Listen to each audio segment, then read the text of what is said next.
is Cherie. Welcome to my YouTube channel. In this channel, I talk about living life abundantly. And when I say living life abundantly, I don't mean material things, but strengthening your relationship with Jesus Christ.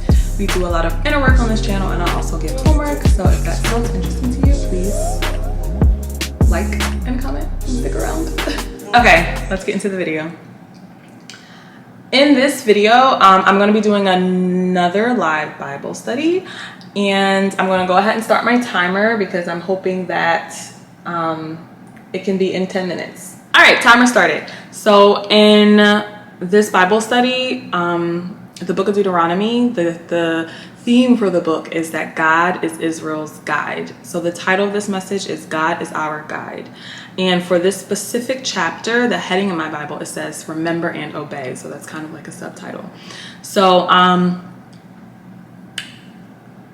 in the beginning of chapter 11, it says verse 1, therefore love the Lord. Actually, let me look at this one. Chapter 11, therefore love the Lord your God and always keep his mandate and his statutes, ordinances, and commands.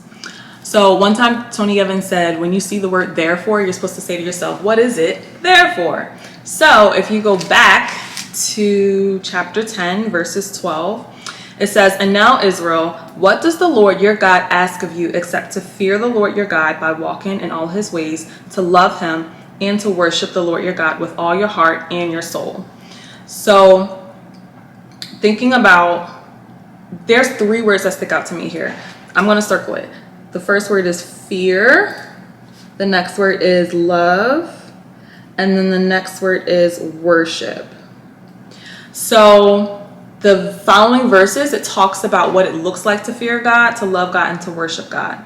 In verse 13, it says, no, in verse 14, it says, the heavens, indeed, the highest heavens belong to the Lord your God, as does the earth and everything in it. So when we think about the word fear, fear means to reverence. If you reverence something, you respect it. If I got in somebody's if I got into an Uber, I'm not going to start slamming the doors and opening the windows and turning the radio. Like, I'm not going to do that because it doesn't belong to me. I'm going to respect their things. Just like nothing on this earth belongs to us. Everything belongs to God. So we are to respect everything and everyone, including our own selves, because even we belong to God. He is our creator. So I forgot I can't edit stuff out. I can't take any pauses. Okay, let's move on to the word love. So fear is verse 14. Love, it's shown in verse 15. It says, yet the Lord had his heart set on your ancestors and loved them. He chose their descendants after them. He chose you out of all the people as it is today. So you ever hear people say, like, I love the Lord because he first loved me? Like, that is, like, honestly the truth. The reason why I love the Lord is because he loved me despite all of my brokenness and all of my mess. And even when I wasn't thinking about him, he still loved me. He still had his hands on me. So now I repay him with giving him my life as service to him. And I know some people, they might think like, oh, well, God wouldn't allow all of these horrible things in my life if he loved me. But the thing is, if you're thinking that, you're focusing on the sin that's entered the world instead of the person who can deliver you from the sin, who is Jesus. You can't focus on the sin. You have to focus on the deliverer. So we did fear, we did love. And then if you look at verse, hold on, I want to make sure I'm just looking at my notes in my Bible. Love. Okay, so if you look at verses 17 and no. If you look at verse 16, it talks about worship. So it says, therefore, circumcise your hearts and don't be stiff-necked any longer.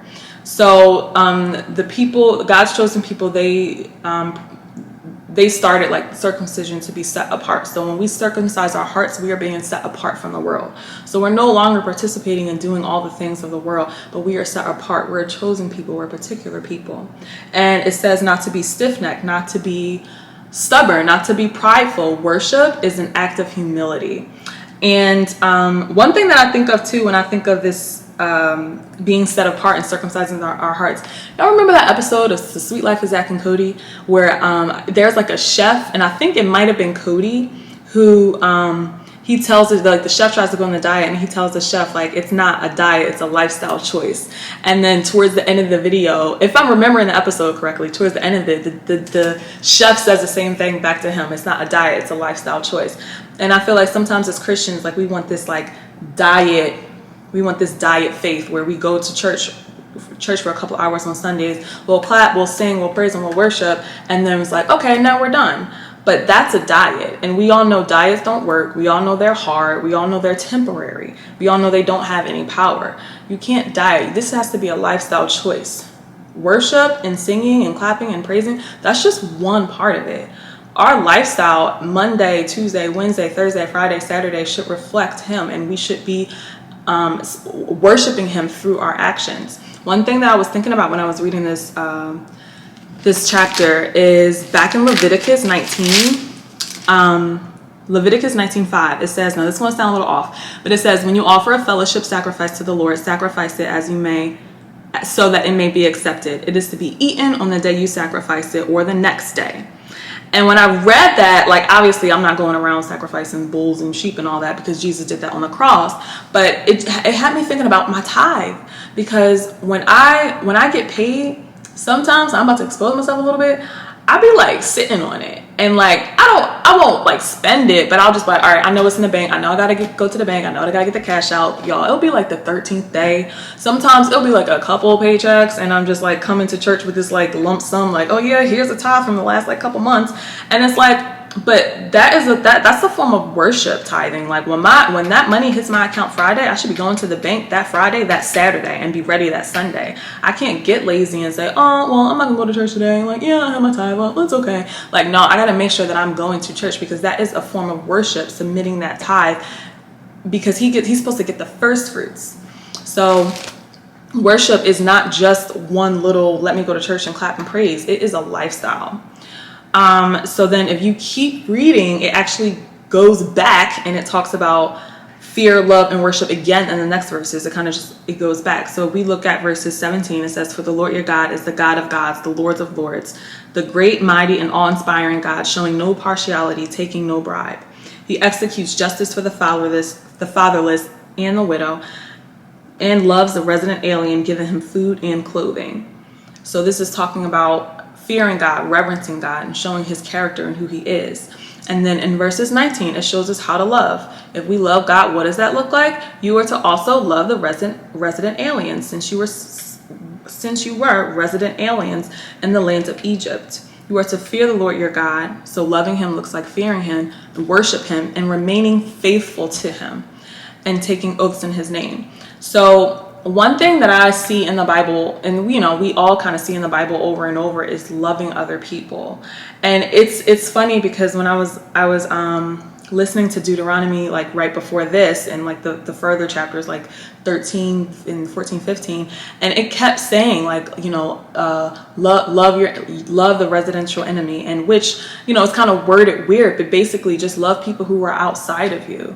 And it kept saying love them because you were once a resident alien in Egypt. So we are to love people regardless of what they are doing, because we once did that. We once was that.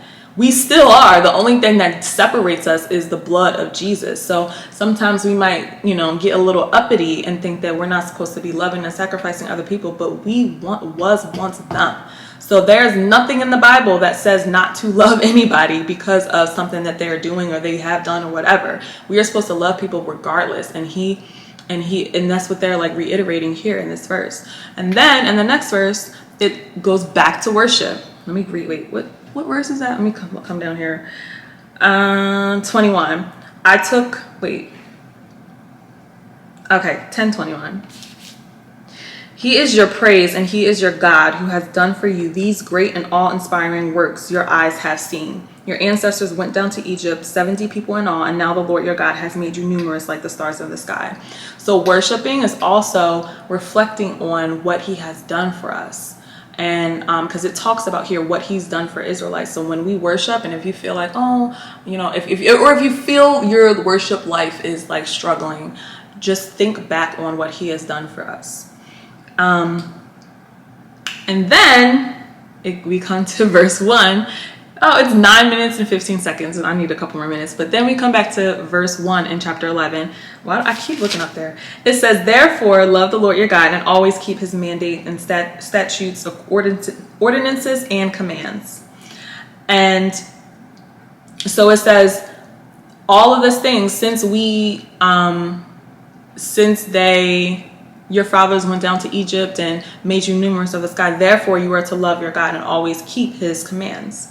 And then if we go down to 8, now this is where verse 8 is actually the verse that the Lord like laid on my heart. And that's what I feel like he wanted me to share. And then and then I started going back into chapter 10.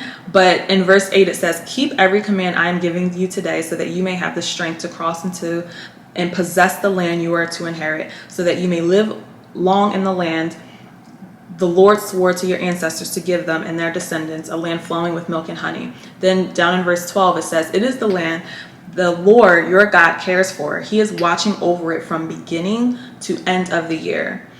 So I feel like in verse 8, it says, keep every command I am giving you today so that you may have the strength.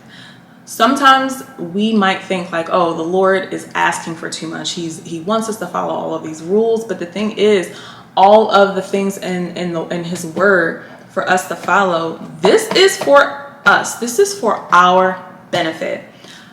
I'm a kindergarten teacher, and these are real stories. Like, sometimes I have to tell my students, no, you cannot drink that grape soda at 8 a.m. No, you cannot stand and dance on the chair. No, you cannot roll around on the floor. And I'm not doing this to be mean and to control them. I'm doing this because I don't want them to have a tummy ache. I don't want them to fall and hurt themselves. I don't want people to step on their fingers. I'm doing it so that they can protect themselves from themselves. And the thing is, we as humans, we're the only living beings that participates in self-destructive behavior. So he is giving us all of these rules and all of these commands so that we can be safe, and so that we can be safe. This is for our own benefit. He's not trying to control us, because if he wanted to control us, this world would not be how it is now. But we have free will. So he wants us to follow him. Why? Because we will have the strength. The strength for what? The strength to cross into and possess the land that you are to inherit. The strength to walk into what he has for you. God is not going to bless a pile of hot mess. He's only going to bless the godliness. So if we're over here and if we're a hot mess, he can't bless that. You don't have the strength for him to give you the inheritance. So you have to walk into what he wants you to walk into so that you then have the strength. And then his promise is that he will care for you and he will always watch over it from the beginning to the end. The Lord is our guide. So remember and obey. I hope that this was a blessing.